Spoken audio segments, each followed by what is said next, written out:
Еве, сега сме у Рабат. Там не остави автобусов. Како да сме у Северна Африка. Такви са куките. Да, бе.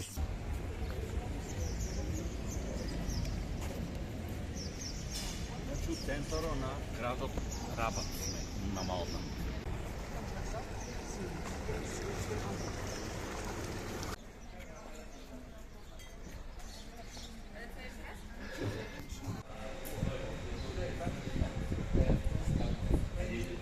Дойдеме до другия град, Мадина се вика. Това е кучето.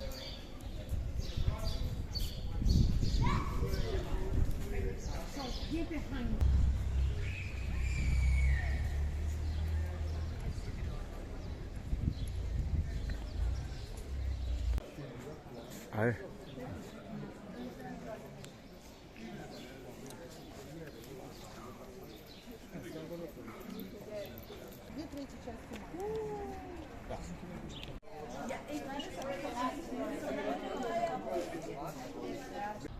По нещо.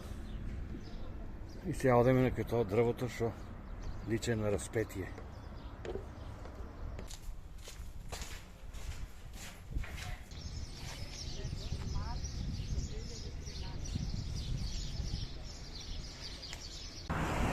Тук заскитаме, тражейки от това дърво, що личе на разпетието. Както си големи има. Идеме до още един от най-големите природни феномени в Малта. Доста е далеко от градо. Цело време по автопът одиме, ама решиме да го посетим. А то е дръво, у кое шо не знам кога, пред колко време, удрило гром. И после дръвото се претворило в нещо налик на разпетието на Исус. И еве го. И луѓе поклонници доаѓат тук, стават поклони се. Само личи на разпетието.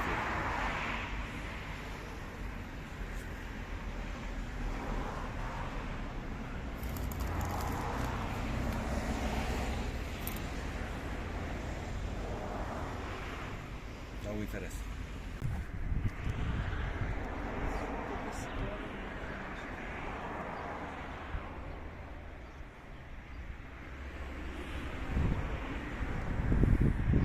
Верници, некои от верниците стават тук секиња, значи го почитуват ова место. Доста надвор от урбаната средина е.